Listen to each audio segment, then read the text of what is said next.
Long ago, in the farthest reaches of the starry heavens, there was a world known as Nymara. Its name was whispered among starfaring explorers, not in awe but in fear. Some called it the planet that hates. But there was a time when it wasn't so. The first explorers to touch Nymara's soil were brave souls from the planet Alaris. They were a curious crew, led by Captain Amira, a woman of steel courage and a heart full of questions about the universe.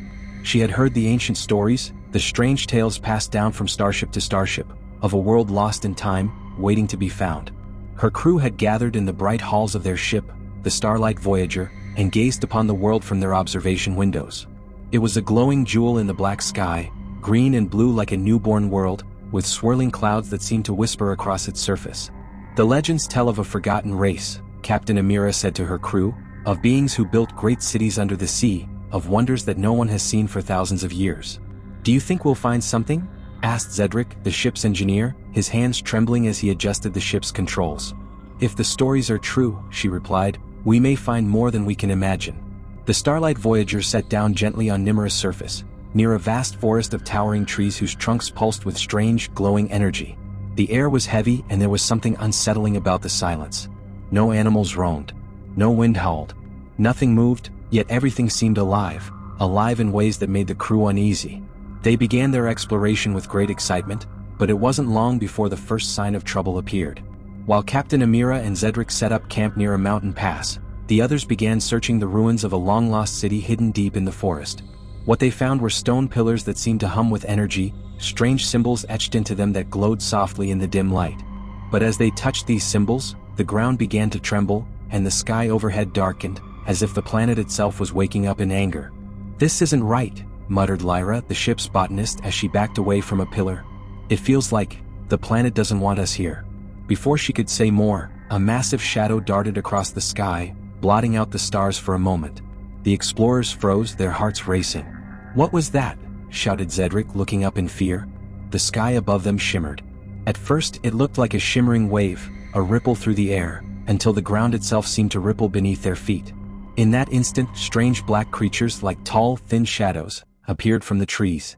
Their eyes glowed with a faint, eerie light, and they did not move like any beings the crew had ever seen.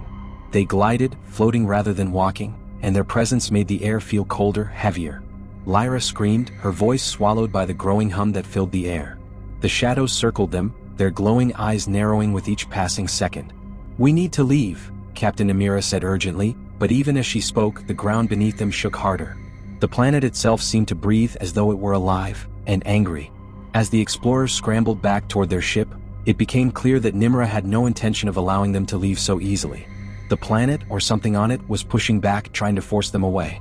The creatures, if they could be called creatures, glided toward them, their eyes filled with a chilling hunger. The Starlight Voyager shuddered as the explorers raced toward it. "Faster!" Amira shouted, her voice tense with the pressure of time. They boarded the ship, barely escaping the planet's grasp, and as the ship ascended, they could see the strange figures vanish into the trees. It was then that they understood. Nymara wasn't a place to be discovered, it was a place to be left alone. But as they sped away from the planet, Captain Amira looked back one last time, her gaze lingering on the glowing world below. What had they awoken on that planet? What ancient power had been lying dormant for centuries? And why did the planet itself seem to hate them so? The legend of Nymara had only just begun, but already it was clear. This was a world that would never forget those who dared to enter its depths. It would remember them forever. Years passed, but the story of Nymara did not fade from the minds of those who had seen the planet's wrath. Whispers of the cursed world spread across the galaxies, passed from one space traveler to the next, growing darker with each retelling. Some said the planet was cursed by an ancient race, whose knowledge was so powerful it drove them mad. Others believed Nymara itself was alive, a living creature that could feel the presence of any who dared enter its atmosphere. And there were those who claimed that Nymara hated explorers because it had once been a peaceful world, until they came. But no one truly knew the truth. Captain Amira, now older and wiser, had made a vow after the first expedition. She would return. Not out of arrogance but out of a need for answers. What had happened to those ancient beings? Why did the planet fight them? She couldn't shake the feeling that the planet had a story to tell, one that could change the fate of the galaxy. This time she wasn't alone. She had gathered a new crew, all eager to understand the mysteries of Nymara. They were veterans, explorers of many worlds, but none of them had ever faced anything like this. The journey to Nymara was long, and it felt as though the universe itself was warning them. Solar storms battered their ship, asteroids seemed to appear from nowhere, and strange anomalies twisted the fabric of space around them. Yet the crew pressed on. They couldn't turn back now. When they finally arrived, Nymara was much as they remembered, a glowing, silent world, waiting in the cold of space. But this time there was a strange calm to it. The atmosphere felt still, like the planet was watching them. The crew landed once more near the ruined city deep in the heart of the forest. The towering trees stood like sentinels, their glowing trunks casting eerie shadows. The silence was suffocating, thick with a tension that made it hard to breathe. As they stepped out of the ship, the air was colder than they expected, biting at their skin like the touch of invisible hands. "Stay close," Captain Amira ordered, her voice steady but with a hint of unease. They moved cautiously toward the ancient ruins, each step echoing in the stillness. This time they knew what to expect. But nothing could prepare them for what they discovered. Beneath the pillars, deep in the center of the city, was an underground chamber, hidden from sight by years of overgrowth. The walls of the chamber were covered in strange, pulsating symbols. Symbols that seemed to change when looked at from different angles. The crew watched in stunned silence as the light from their torches reflected off the walls, casting dancing shadows that twisted and writhed like living things. In the center of the chamber lay a large stone altar, cracked with age. Upon it was an artifact unlike any the crew had ever seen. A dark crystal, no larger than a man's fist, that shimmered with an inner light. The air around it crackled with energy, and the moment they approached, a deep, low hum filled the chamber, resonating in their bones. "This is it," whispered Lyra, her eyes wide with awe and fear. "This is what they left behind." But before anyone could touch the crystal, a terrible sound filled the air, like the scream of the planet itself. The ground shook and the walls of the chamber cracked open, revealing tunnels stretching deep into the earth. And then from the darkness they came again. The creatures, the shadows, rose up from the ground like smoke, their glowing eyes burning with a terrible hunger. This time they were different. They moved faster, more vicious, as if they had been waiting, ready for the explorers to uncover the truth. "We need to leave. Now," Captain Amira shouted, but the creatures surged forward, blocking the path to the exit. In that moment, the crew realized the true horror of Nymara. The planet wasn't just alive, it was protecting something. The crystal was the key, and it had to remain hidden, buried beneath the surface forever. But why? What power did the crystal hold that made the planet fight so fiercely to keep it sealed away? The air grew thicker, the shadows closing in. Amira, her heart pounding, reached for the crystal, knowing the risks but also knowing they couldn't leave empty-handed.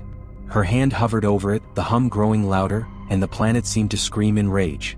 Before she could grasp the artifact, a blinding light erupted from the crystal, filling the chamber with an intense glow. The creatures recoiled, screeching in pain. The ground trembled violently, as though the entire planet was fighting to tear itself apart. In that instant, Captain Amira realized the truth. The crystal wasn't just an artifact. It was a seal holding back something far older and more dangerous than any of them had imagined. The planet had been trying to keep it buried, to keep the galaxy safe from whatever lay beneath. With no time left to think, Amira and her crew fled, barely escaping the collapsing ruins. The ship lifted off from the surface, racing toward the stars, leaving the planet's curse behind. But even as they departed, Captain Amira looked back at Nymara. The glowing world seemed to pulse as though it were watching them, waiting. And the legend of the planet that hates grew deeper. The years passed, but the shadow of Nymara never left Captain Amira's thoughts. The Starlight Voyager had returned to the stars, but deep within her heart, the legend of the planet gnawed at her. What had the crew awakened beneath its surface? What was the truth behind the crystal? The mystery of Nymara seemed to call out to her, louder with each passing year, like a forgotten melody just beyond reach. Amira, now an older woman with silver streaks in her hair, sat on the deck of the Starlight Voyager one cold evening, gazing into the vastness of space. She had lived through many adventures, but Nymara had changed her forever. And deep down she knew the legend was not over. It was far from over. One fateful night, a distress signal came in, a signal that made Amira's blood run cold. The message was simple but chilling. "This is the Raven's Watch. We found it. The crystal, it's not just a seal. It's a key. We've made a mistake. Please, we need help, before it's too late." The message cut off abruptly. Amira didn't hesitate. She gathered the remaining crew members of the Starlight Voyager, and once more they charted a course for Nymara. There was no turning back now. The legend had drawn them back to the very heart of the mystery. When they arrived at the glowing world, it was different. The sky above Nymara was swirling with dark clouds, and the land seemed to pulse with an unsettling energy. The planet felt alive, but not in the way it had before. This time, there was a sense of foreboding, as though it was holding its breath, waiting for something to happen. The Raven's watch was docked near the old ruins, the very same ruins where Captain Amira and her crew had almost perished years ago. The ship looked abandoned, its hull damaged, and the doors stood open as if inviting them in. Amira's crew followed her into the silence, each step heavier than the last. The air was thick with a strange, metallic scent. As they entered the ruins, they found the Raven's Watch crew, trapped, disoriented, their eyes wide with fear. They were alive but barely. What happened? Amira asked, her voice steady but urgent. One of the crew members, a young man named Valen, shook his head. We touched it. The crystal. We thought it was just a symbol of power, but it's something more. Something ancient. When we activated it, we awoke something terrible. Before he could continue, the ground rumbled and the walls began to shake. From deep beneath the surface, a low, rumbling growl echoed through the ruins. "Get out! Now!" shouted Valen, his eyes wide in terror. The crystal was no longer in its place. It had vanished. And as the crew rushed to escape, the earth trembled violently beneath their feet, and the walls began to crack open, revealing dark, shadowy figures emerging from the depths. The creatures that had once seemed like mere shadows were no longer just a threat. They were changing, growing, becoming something more powerful. The shadows were no longer shadows, they were solid, living nightmares, taller and more menacing than ever before. Their glowing eyes were filled with rage, and they moved with purpose, as if the planet itself had awakened its true guardians. "We have to stop it," Amira shouted, her mind racing. "The crystal, it's the key. It's keeping them locked away."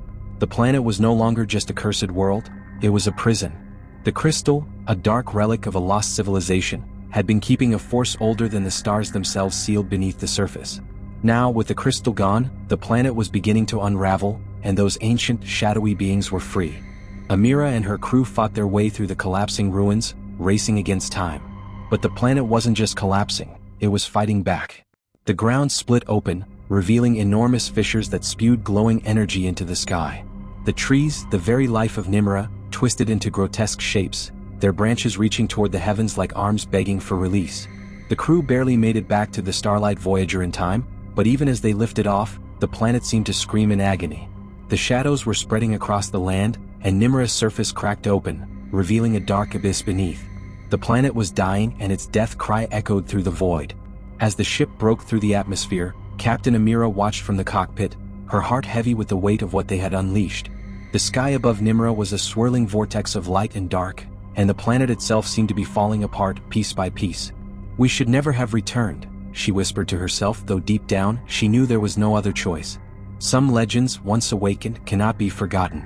They become part of the cosmos, shaping the stars and the worlds around them. And so the tale of Nymara, the planet that hates, became legend. Its truth a haunting reminder that some mysteries are best left undisturbed. But as Captain Amira stared into the endless void, she knew this was not the end. The universe was full of mysteries, and some of them were far older than anyone could imagine. And the next cosmic legend, waiting just beyond the stars, was ready to begin.